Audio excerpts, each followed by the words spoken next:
Autumn cupcakes recipe. Oh my goodness, these sticky toffee pudding-like cupcakes are too good. You need to first preheat your oven to 180 degrees centigrade fan. Then you want to get 150 grams of pitted dates chopped and place 150 ml of boiling water over the top. Let them soak for around about 10 minutes. Line a muffin tin with baking cases and then over to the mixer. You want to add in 175 grams of light brown sugar and you want 85 grams of butter. Mix this up until it's really light and fluffy. This could take a few minutes. Now you want to get 2 large eggs and half a teaspoon of vanilla extract and mix that in together.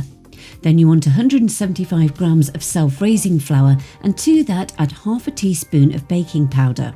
Just check at this point with a spatula that your butter and your sugar has all combined. Then mix in the egg mixture and followed by the flour.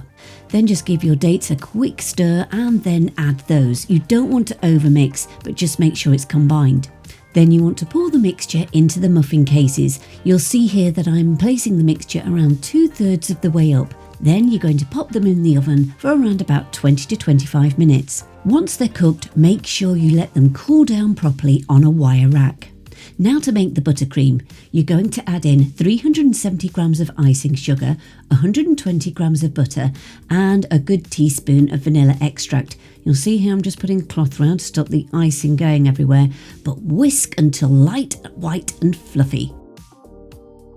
I made a video about honeycomb the other day and you can follow it too. It's just a shame that my husband got his mitts in the jar. This is what he left me. Oh well. So you can drizzle some wonderful toffee sauce and some honeycomb, even the bits that you do have left. This is a fabulous recipe and I hope you are going to enjoy it too. If you want the full recipe, go to my website. It's cookingwithemily.co.uk.